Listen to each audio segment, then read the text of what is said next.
Hello, I am Scott Steen, Executive Director of the American Physiological Society.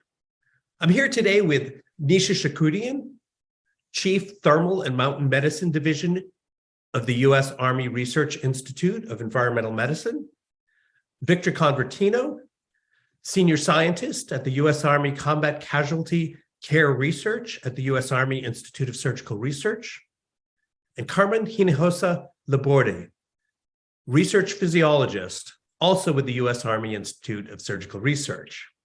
Today, we're going to be talking about the practice of physiology outside the context of academia, and specifically in a military context. Our conversation today will be excerpted in the Evolution column in APS's Physiologist magazine. So welcome all.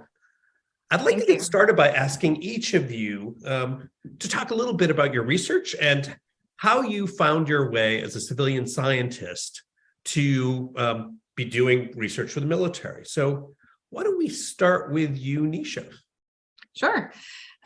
So first of all, thank you. And thanks for this opportunity to speak with the APS about this topic. I think all three of us probably agree, without speaking for my colleagues, that this is an important topic, and it's something that a lot of people don't know about. So it does what we've all done in different ways, represents a unique and sometimes very rewarding opportunity for people who, if they might be thinking about something outside of academia. Let's see. So for myself, I'll try to be brief. I did a PhD in San Antonio in Texas. That's how I know Carmen. And I was at the UT Health Science Center in San Antonio, and then did a postdoctoral fellowship at the Mayo Clinic in Rochester, Minnesota.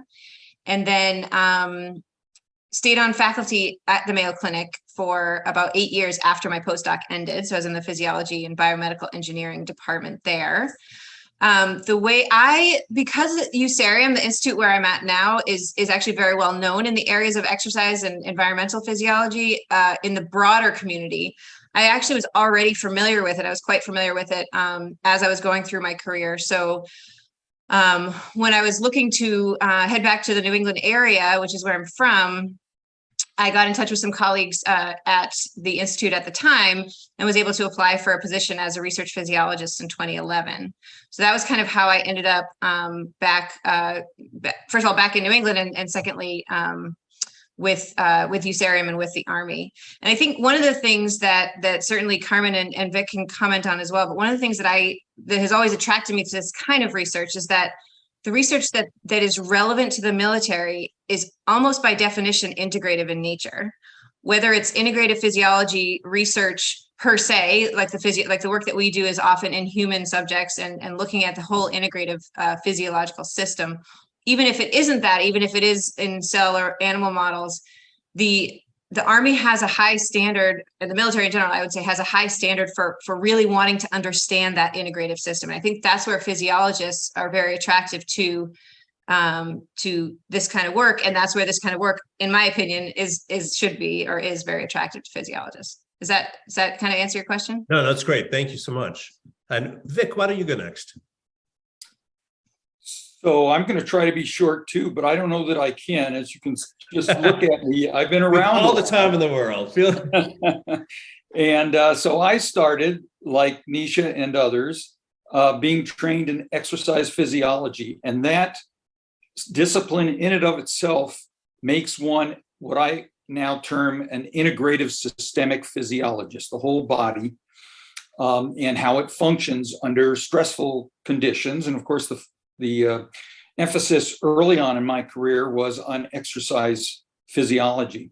I had the opportunity to start out my career, even in graduate school, working at NASA's Ames Research Center. So I got into the field of space physiology and actually helped develop some of the exercise countermeasures that astronauts now use in space. I went to academia for 3 years, so I got that taste. And then a job opened up at the Kennedy Space Center with NASA, where I continued my NASA work and the effects of exercise and developing exercise countermeasures as it related to space flight. And then in the great wisdom of the government, in this case, NASA, they decided to transfer our entire research program to Johnson Space Center, where I chose not to go and was looking for a job. And one of my former colleagues, who was the head of plans and programs at Brooks Air Force Base, offered me a position in San Antonio. And that's how I ended up in San Antonio. But I worked for the Air Force. And now the focus of the research was on enhancing the capability of high performance aircraft pilots so that under stress, they could avoid what we call G-lock, or loss of consciousness, because of high rapid onset of G. That position opened up for about 5.5 years. And then the Air Force, the Base Realignment and Closure Committee came through, BRAC, and decided to send all of our work to Dayton, Ohio, where I was not enthusiastically receptive of going there. So staying in San Antonio, I found the position that I'm currently in at the Institute of Surgical Research, now focused on combat casualty care, helping medics improve doctrine and capabilities so that they could take care of the wounded on the battlefield and hopefully save lives. So I think the message that I would send is, where you start out is not necessarily where you end up, but the physiology gives you the basic tools to be able to adapt to that readily. And the government has that kind of opportunity to go across different fields. And this has been a very unique career, and I've loved every minute of it. And that's very different from academia. I mean, Yes. to have the flexibility to really change focus like that is absolutely. And I'll just add that, and this is consistent with what Nisha was pointing out, is that we're really in the game of translational physiology. How do you take the knowledge that you gain from the laboratory and the bench and put it into the cockpit of a high performance aircraft, or in space, or in our case now on the battlefield? And that's what makes us unique. That's great. Carmen, tell us about your journey. So one of the underlying themes that you're going to hear, that you've heard from Nisha and Vic, is our background in integrative physiology. I also started in San Antonio, where Nisha was doing her postdoc, and trained actually in the pharmacology department, but the work I was doing with J.R. Haywood was really integrative physiology, cardiovascular, renal, understanding blood pressure regulation. When I finished and went to do my postdocs, I did 2 postdocs with 2 other very well-known integrative physiologists, and this is Alan Cowley and Jerry DeBona, which are past presidents of APS. So, absolutely. So it was, my background just kept evolving and growing in terms of the integrative aspects of organ systems. And so when I I came back to San Antonio because that's where I'm from, and I really wanted to come back here. And so I spent 15 years in academia here in San Antonio, studying hypertension and aging and estrogen loss. But at the same time, all through my career, I had a colleague, a friend, who was in graduate school with me, who was working at the Institute of Surgical Research in San Antonio. And that's Kathy Ryan, and also a very active member of APS. So when we would see each other at meetings, experimental biology, we would make it a point to visit each other's posters. And she always kept me kind of in tune as to what they were doing. And she always had we're doing some really great stuff. If you ever want to leave academia, she says, you would fit perfect into this scenario. And I was fine in academia. I didn't really want to leave. But at one point, the Army, when all this base realignment and closures were going on, they decided to expand the institute in San Antonio, and they were going to hire more scientists. And so I realized that if I was going to make a switch, this was the time. And Kathy Ryan was working with Dr. Convertino. And so I went and interviewed with their team, and it wasn't, again, a bunch of integrative physiologists trying to understand what happens to the body when the body hemorrhages, when there's hemorrhage to the body and people start to go into cardiovascular shock. So I was accepted very thankfully into that position, and I've been at the ISR for 13 years now. And so I've been in academia for 13 in the military lab. And I have to say that I think one of the thing I like the most about the military work is that sense of not accomplishment, but that you're doing something important. And you can see where it's going to. I mean, we know we have soldiers who are wounded on the battlefield, and what we're doing is really helping take care of them and get them back home and safe, And so it was just very, I mean, that impact was very strong for me. And I think that's what has made me feel very appreciative for the opportunity to move into this position, and the reason I stay in this position. That's great. Hey, Scott. Yes, sir. Can I ask a question? Of course. What are the rules here? There are. Can we we're jump making them up in? as we go along? Can we jump in to Absolutely reinforce our partners, since you're doing this with 3 individuals? Carmen just pointed out some names of classic physiologists. Yep. But what that reminded me of is to make the point that all of us stand on the shoulders of giants. Mm-hmm. And we should make the point that in the government, there are giants that have led the way, and particularly in our area, Carmen and mine, in terms of combat casualty care research and trauma research, because it should be noted that NIH does not have a trauma section for funding. And so all of the advances really in trauma care come from the military. And by the way, NIH doesn't have an environmental temperature extreme section either. So all the advances in that have been funded by the military as well, for the most part. There are some exceptions to that. So for example, like there's if you look at the National Institute on Aging, they've funded heat stress work having to do with like the effect of aging on your ability to respond to extreme heat stress. But there's no such thing as heat stroke funding from the NIH, as far as I know. But so all of you have some experience in academia as well, right? And all of you sort of started there. I mean, of course, you were at least a postdoc there. Nisha, did you actually have an appointment as well? I did. So I think all of us have. I had an appointment on the faculty of the physiology and biomedical engineering department at the Mayo Clinic for 8 years. So how do you think the daily work of what you do now is different from what you did in academia? What a researcher in an academic laboratory does every day? How's that different from what you do? And if you can, even how is it different from what happens in industry?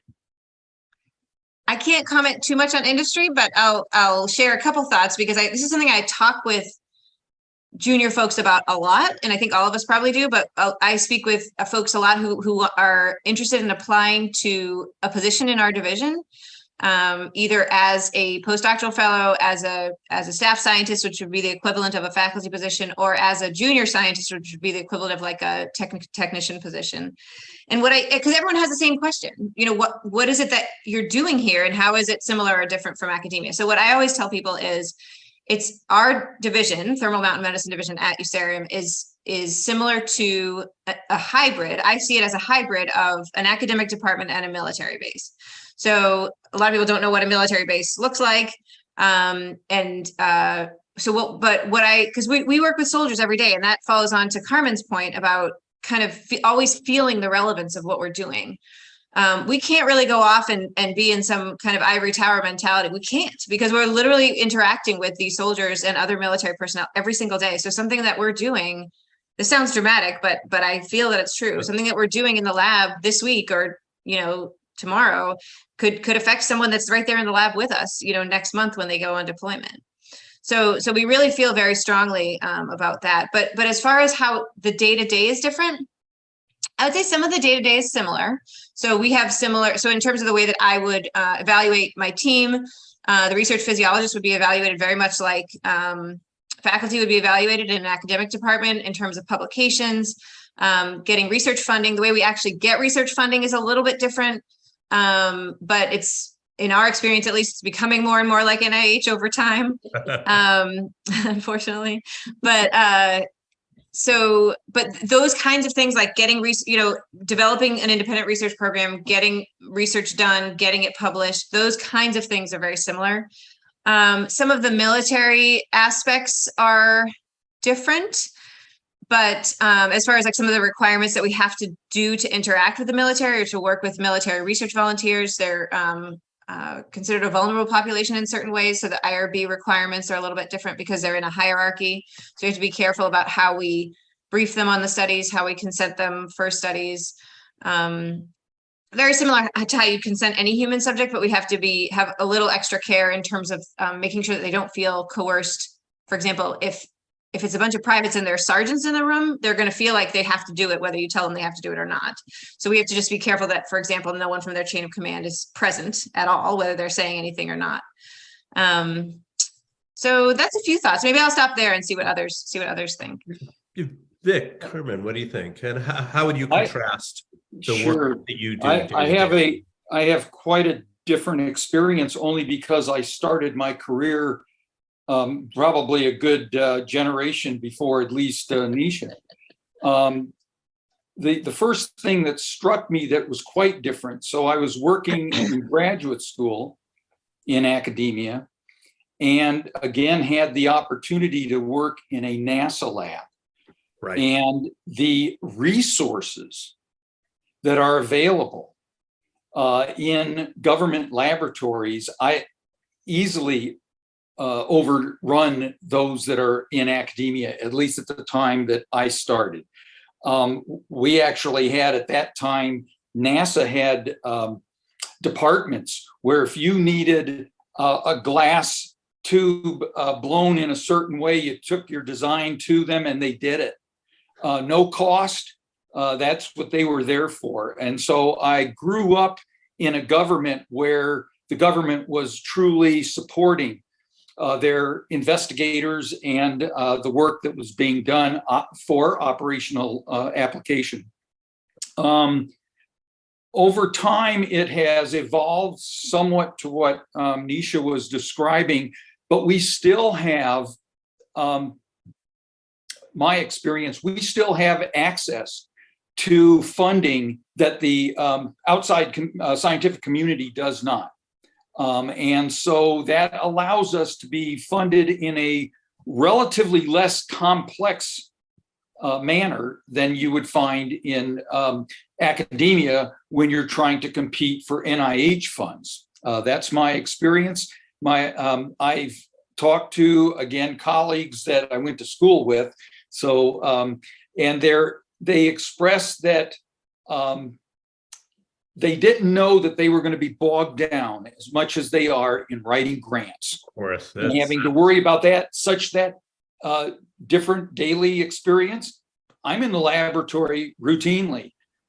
They left the laboratory a long time ago because they expressed how they were spending all their time trying to keep their grant funding coming in so that they could keep a research program going and fund graduate students. So it was really the graduate students that were running the day-to-day operations in the laboratory. Now, that's not bad, but my colleagues, former classmates, really began to lose interest in science because they were bogged down with these daily activities of going higher into management and administration and trying to keep their grant funding. I think no one's dream as a postdoc is that they'll spend 50 to 75% of their time writing grants, probably. And that's That's not what I think most people think of when they want to become a scientist. Exactly. And I think that's an advantage, a clear advantage in the government, is that you don't have to spend that type of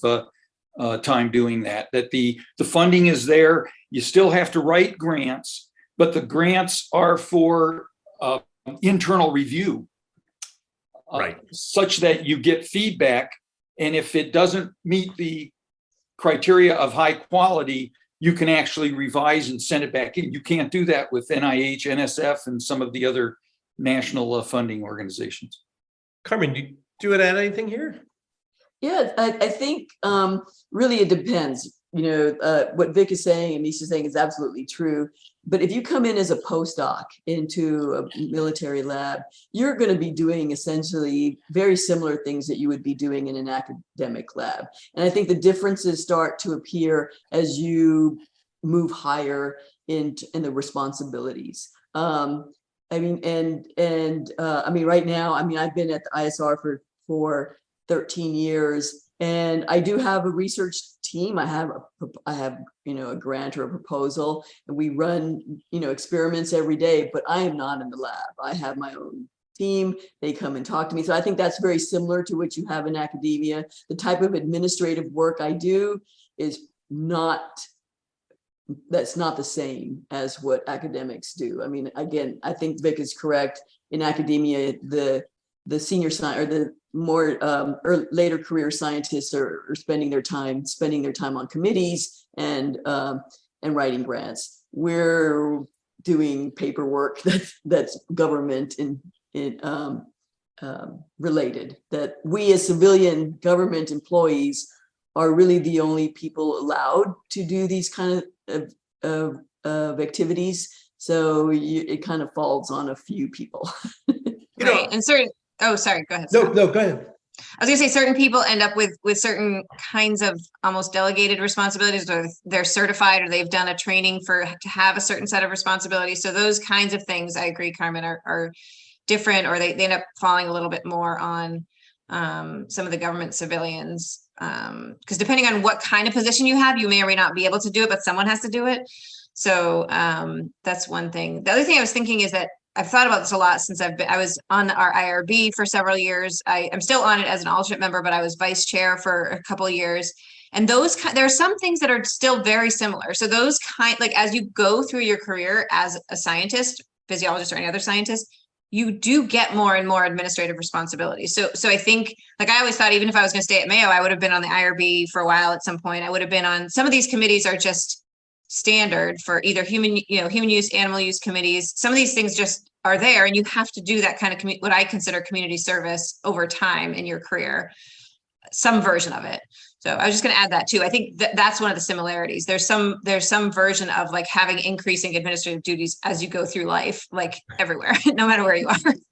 And I imagine that someone making a transition into to practicing their science in a military context would have a lot of questions about culture. And you think there are certainly lots of ideas of what a military culture would be, of what government culture would be. And how do you think that actually plays out? I mean, how does the culture of the military actually facilitate or impede science? Scott, I'll jump in first here. I, having been on the faculty in academia, I never remember crossing paths with a student and the student addressing me automatically as sir. and that actually weighs on you as a positive cultural impact when civilians are respected and actually heightened in where they stand. It actually motivates them to work that much harder in that particular environment. So that's the key thing that I like about it. I like the fact that we do have in our research, we can recruit subjects that are both military active duty and civilians, so that we have that combination of physiology, and conditions and fitness Right. across our research endeavors. So Vic, a quick question. You're a senior scientist. Is that sort of is that equivalent to SES? Is it part of, Yeah.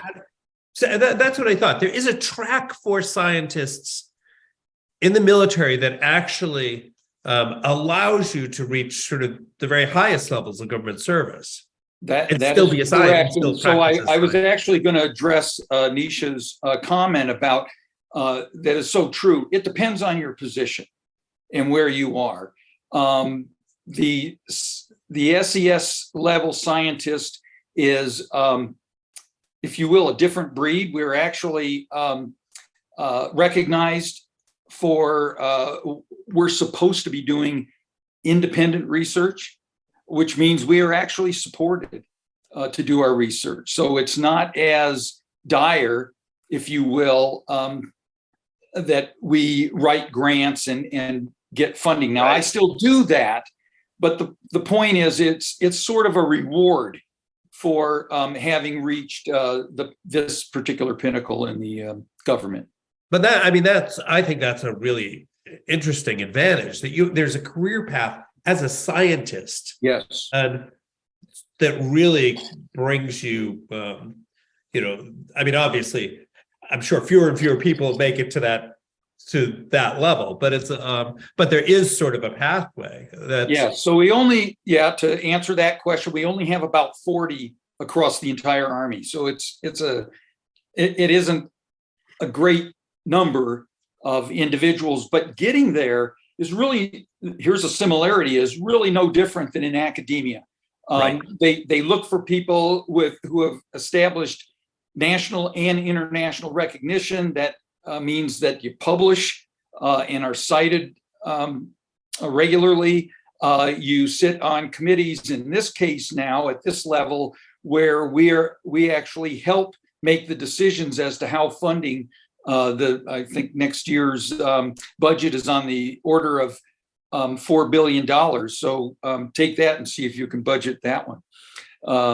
But we are involved in those types of situations, but we are advisors to the commanders on science. So any question they might have, industry partner X just provided us with the possibility of a device. What do you think? I'd like you all to talk a little bit about the interaction between uniformed military and civilian scientists. Because that is certainly something that's unusual about the context that you work. Yeah, I think that was the hardest thing for me to learn how to manage. You can't change it. So what I found was that the leaders in the military were mostly physicians and not basic scientists. And so, they would come up with these ideas, we need, and it was just this amazing, science fiction kind of device, or, we want to be able to, treat a soldier on the battlefield and have him not lose consciousness and not do this and be able to, and they know what they want, but I don't think they understand how to get there. And that's what they consult with the civilian scientists for that. But at the same time, there's a lot of turnover in the military leadership. And I think that was probably the most frustrating for me, because once you got used to somebody's way of thinking, then they would leave and somebody else. They have postings for a couple of years, and then they move on. They have, I think it was like 3-year terms, and we're constantly doing this. The commanders of our institution are there for 3 years. Usually the leaders at the higher levels that determine funding, I think those are there for 3 years too. Vic, correct me if I'm wrong, but there's just a lot of turnover. And just when they are getting to understand how everything works, they leave. And the scientists are left behind, trying to just kind of, not left behind, but then they're the continuity to train and establish a new relationship with new leadership. I don't know if I have it's a, the same at USARIEM, Nisha, but it's not exactly the same. So I have a couple, there's some similarities. So certainly I have a couple kind of additional comments to add. So I definitely agree with you, Carmen. The thing about, so at USARIEM, we don't interact as much with physicians. Right now, our commander is a physician, is a family medicine physician. So we have, the way that our institute works is we have 3 research division chiefs. I'm one of them. And then we have a commander, so an 06 colonel level military person who's in charge of the whole division. So he's my boss. And so he happens to be a physician, but in general, we don't have as much, like your institute is more like a clinical institute. So we don't have as much as you do. However, I know what you mean about the good idea fairy coming from the military, because it's true. And here's the thing though, it's a catch-22, because I'll tell you, I absolutely 100% of the time, I want to hear from the military of what they need. Definitely. That's definitely part of my job description. I want to talk to military leaders, military, soldiers at all levels to learn what their challenges are. So we want that. And I know that's not what you were saying, Carmen, that we didn't want it, but we want it, but we also, it has to be a give and take. And I think for different individuals, it's different, like how you have that interaction, how that dynamic goes. But I wanted to mention, so there's definitely, I definitely agree about the frustration about people coming to be like, okay, just do this, like make one of these for us. You're the scientist. I'm like, well, we can't really do that right now. I've been watching Marvel movies. And... Right. So exactly. it actually. is like it is. But there's other dynamics with the military that I think are phenomenal, that I love. So for example, at USARIEM, and I think you have this at ISR too, you can join our institute as a postdoctoral fellow in uniform. There's a track or a pathway called 71 Bravo, which is a way that you can join the military as an officer, usually as a captain. And you actually come out, for people who come out of their PhD in physiology or biochemistry, and they and in fact, if you want, Scott, when you do this article, we can put some contact information about if folks are interested in either one of our institutions, we'd be more than happy to talk to them. But so anyway, so the 71 Bravo thing is a way of doing a postdoc, just like scientifically, it's just like any other postdoc. You do actually have additional duties that are associated with being a soldier. But I have one postdoctoral fellow who's a captain in my division right now, and he's coming in, learning about environmental physiology research, doing projects, and he's also, kind of developing his career as a soldier. So at the end of that, and by the way, I've seen both, but at the end of that, you kind of have 2 choices. You can either continue in an Army career, which is, I've known folks that have done that very successfully, or you can continue, or you can leave the Army after, I think it's 4 years, and pursue a civilian career. So one of my good friends and colleagues, John Castellani, was a captain in the Army in the late 90s for his postdoctoral fellowship at USARIEM, and he decided to leave the military but stay at USARIEM as a civilian. He's been there ever since. And so doing cold physiology research. So that's a interaction with the military that I think is phenomenal, extremely valuable.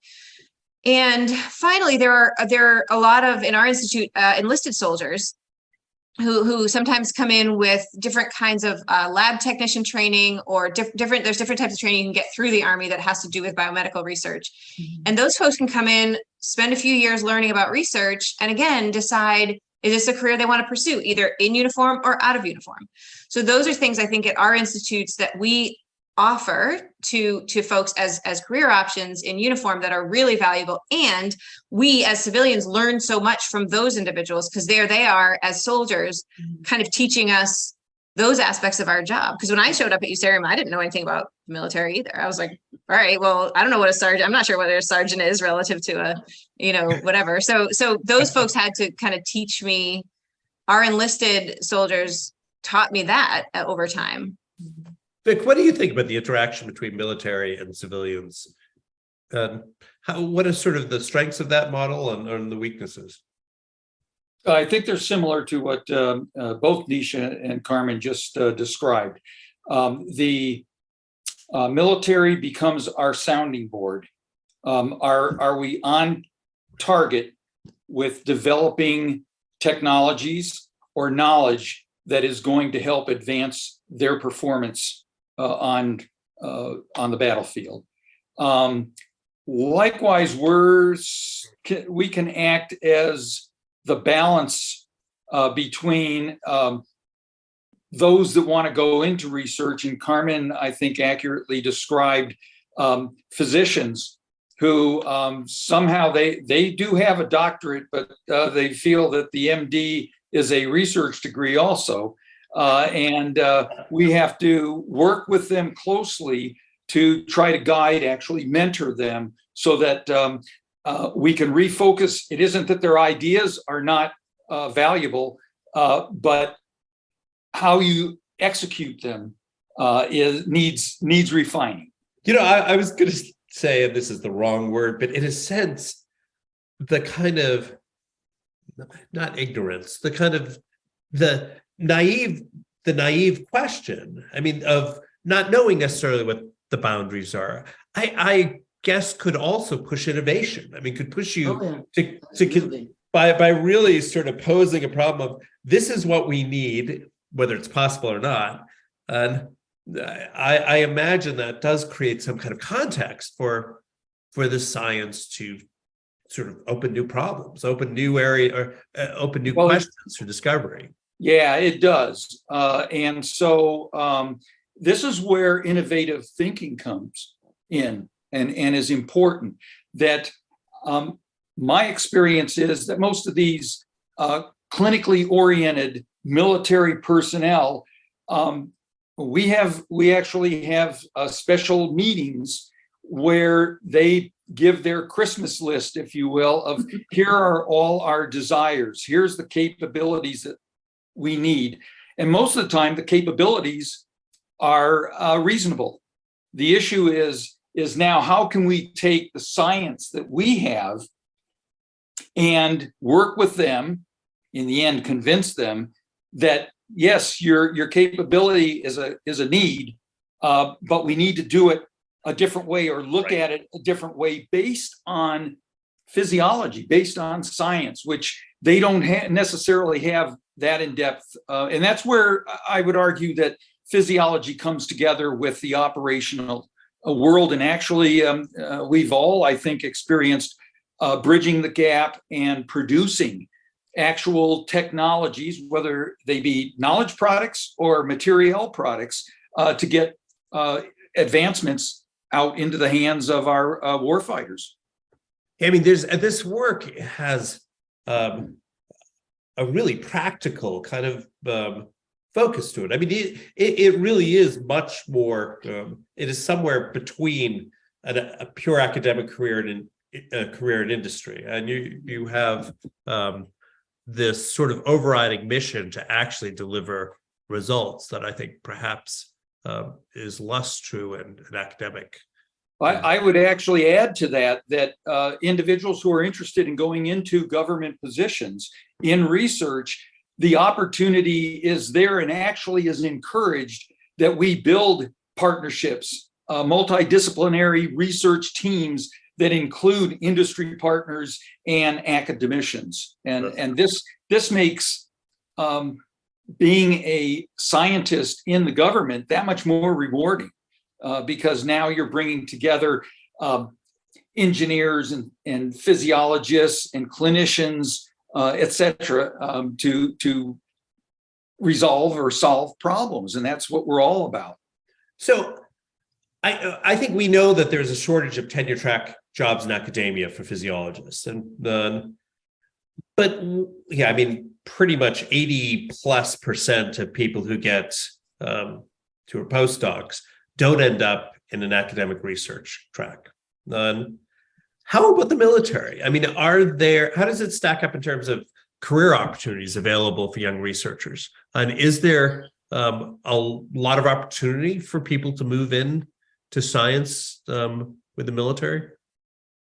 So I'm not sure if I'm exactly following your question. I think part of if I am understanding your question, I think part of the issue is, by the way, I didn't know it was 80%. That's a seems lot. high. That seems huge to me. It's wow. Significant that's huge. percentage. So That went up when I left academia. yeah.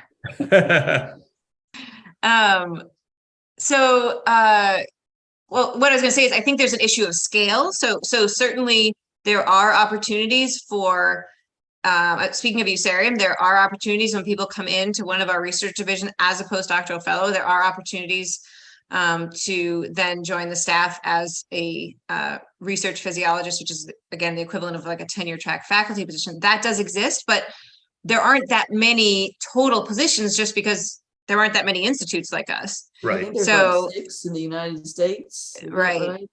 And the two of us, our two are probably two of the biggest, I think, as far as Yeah. like doing integrative physiology research. So, so I think to kind of answer, I think to answer your question, Scott, it does exist. That is a possibility. And I know several people who have done that very successfully and have had very successful, productive careers. But I would say as a total number of opportunities in the country, it is relatively small. So is it quite competitive to get those positions? So there's 2 ways to be a scientist in a military institution. Probably more than 2 ways, but yeah. Well, probably. I mean, and I'm not counting postdocs and trainees like this. So if you're a scientist, you can come in as a contractor. So the Army will open up contract positions for scientists, and based on a project. And usually these projects are 5 years, or they open up these contracts for 5 years. So they're not very. I mean, a lot of people who are contract scientists, at least at ISR, have been there for many, many years. But their contracts are renewed every 3 or 5 years, and it's not, it's not a given. The other way is to come in as a government employee, which is what Nisha and I and Vic are. And I think those positions are fewer, because they are allotted. It's just like a tenure track faculty position. Each institution has a certain number of faculty positions that they have, and they can't like create more just because they want to. So each institution is allotted a certain number of government employee positions. And so a lot of the times people who are contract scientists will transition into these government employee positions because they've been there so long. They end up having the right expertise that's needed for that position, and so they're more competitive for those positions. So I think it's much easier to come into at least ISR as a contract scientist and than it is as a government employee. Oh, that's interesting. That's a different. Oh, we lost Vic. Oh, we lost Vic. Oh dear. I was just going to say that's a difference with USARIEM. So I would say it's not that easy to join USARIEM as a contract scientist. Oh, really? Are you talking about ORIs? No, we're talking about contractors, right? Yeah. contracts. So we have so for us, you would either join as some kind of fellowship, so like a postdoctoral fellowship, which is temporary by definition, or in some cases, as Carmen says, not all the time, but sometimes, especially if someone's very competitive, we're able to bring them in as a staff scientist. So shoot, I just thought of something else I was going to say about that. Oh, I've noticed something, which I don't know if this is true, and I'm not sure if you want to include this, but I've noticed something recently. I've heard on, not that I'm very good at Twitter or any of the social media things, but I've noticed people commenting in physiology, like colleagues I know, about that it's difficult to find postdocs right now. And meaning that it's difficult for labs to find someone to hire. Right. I'm not sure if that's true or not. I have that impression. And I just was going to say, I think part of that may be because of all the stress associated with traditional academic positions, some of which we don't have. Now, I'm not saying our jobs are stress-free. That is not at all what I'm trying to say.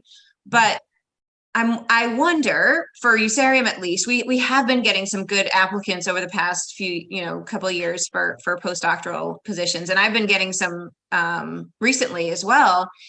And so I think in part, I mean, this is just my bias. I think in part what we do is really cool and fun and interesting. So people just are naturally interested in it if they have some idea of what it is.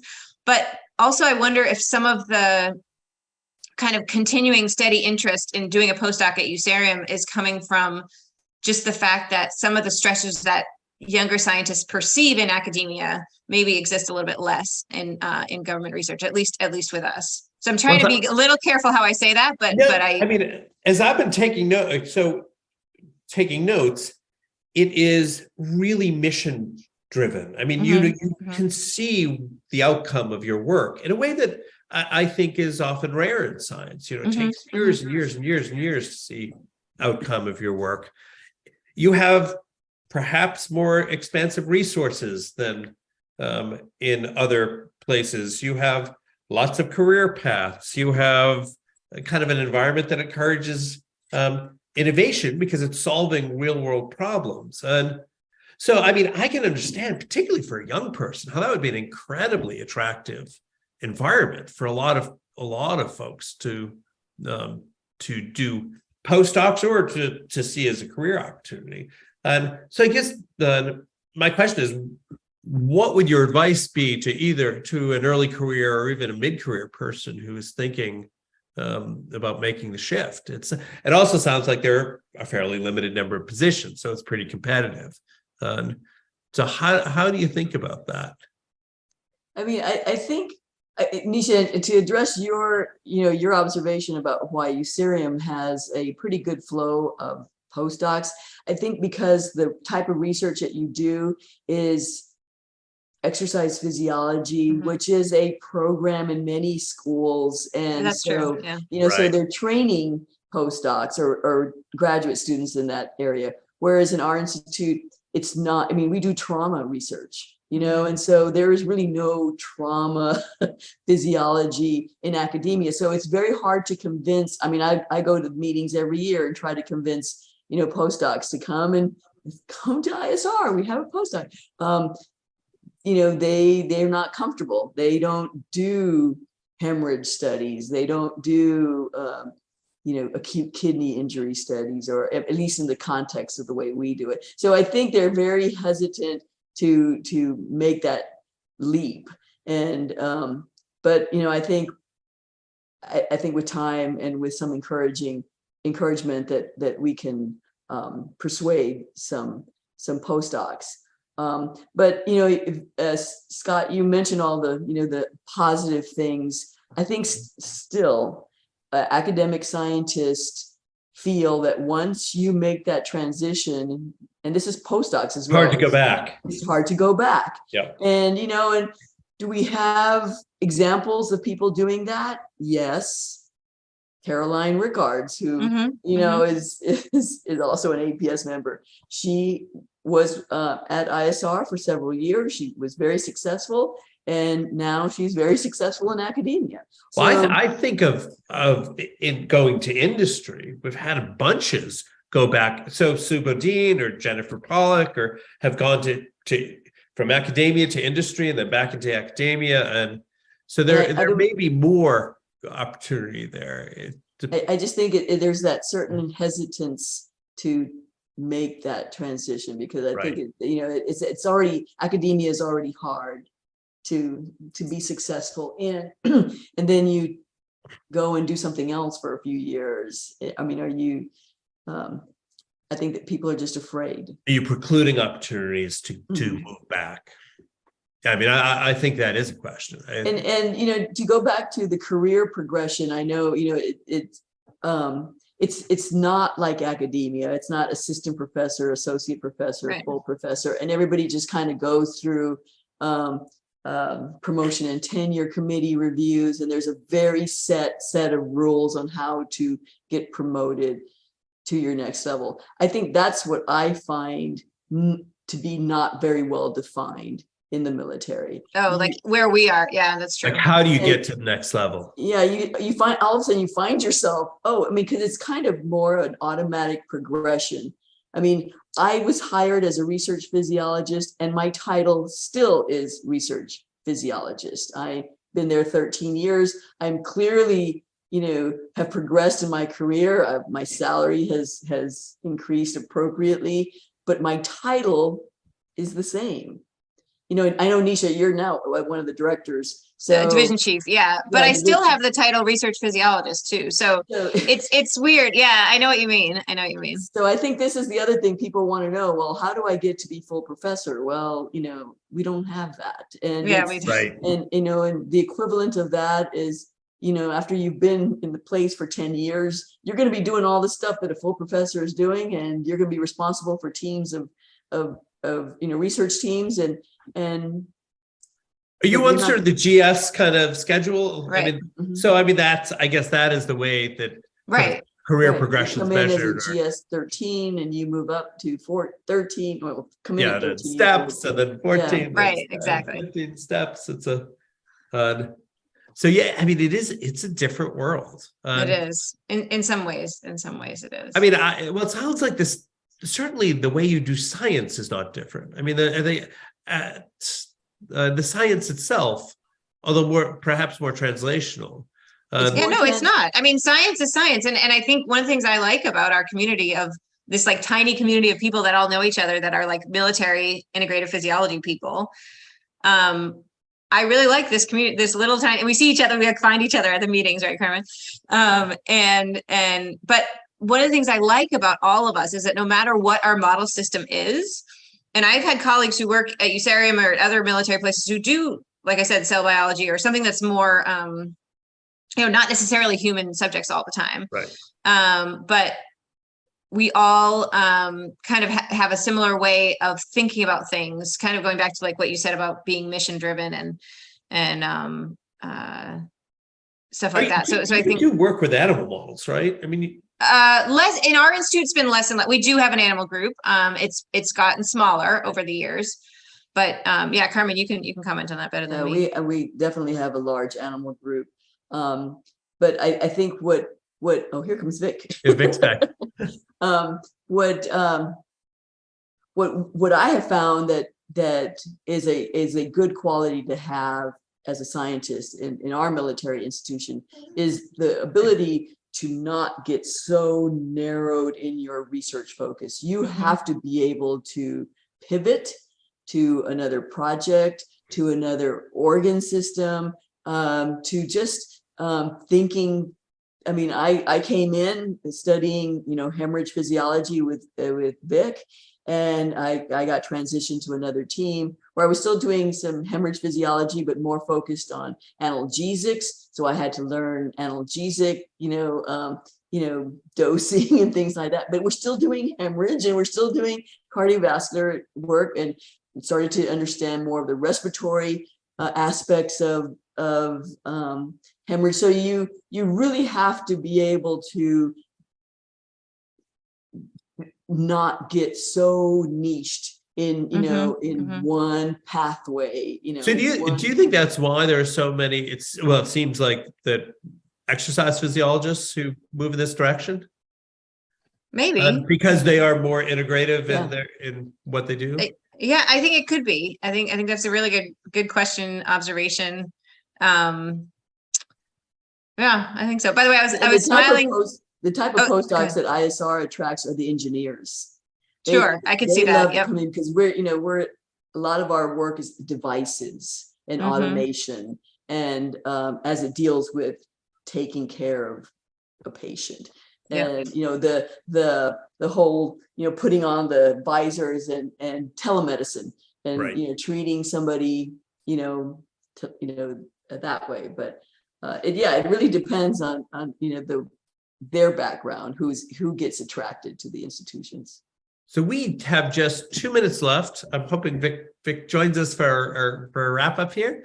But any final thoughts? Any kind of closing thoughts about this work and your careers and I think I'll just a couple thoughts that come to mind. One of the things that I'm thinking as we're talking is that I think that our careers, although each of ours has been very different, are great examples of how physiology in general, integrative physiology, really opens up so many pathways for not only career options, but just different ways of thinking about science. So that all of us have had all these different steps in our pathways that have, I think, and not speaking for my colleagues here, but I think have been very rewarding, each in its own way. And certainly for my career, it's been that way. And I give the, I'm not just saying that because we're on an APS, meeting, but I give the physiology community a lot of credit, because I think it's our community of people from all different backgrounds and knowledge bases that really create and kind of support and sustain that.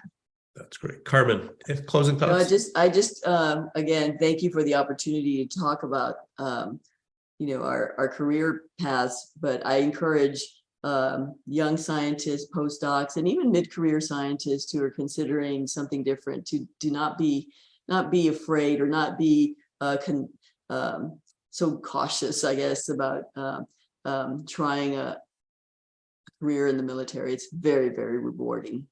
In military science, I'm not brave enough to wear the uniform, but a career in a military science lab. Vic, your closing thoughts? And you're muted, Vic. Are you? Yes, I apologize. I apologize that I had to leave you, and I may be breaking up to you. No, sound good. Good. You're good. All right. So I'll just echo what Nisha and Carmen just said. This is a great career path for physiologists who want to have what I consider to be, my experience has been, great financial support. And Oh, thanks. Oh, Vic, you did just freeze on us. So I am not sure Vic is going to come back here. So we're going to end it there. And I think we have plenty of material for the column. And thank you so much on all three of you. I don't know if you can hear me, Vic, but thank you. Thank you, Carmen. Thank you, Nisha. This is really fun, very informative.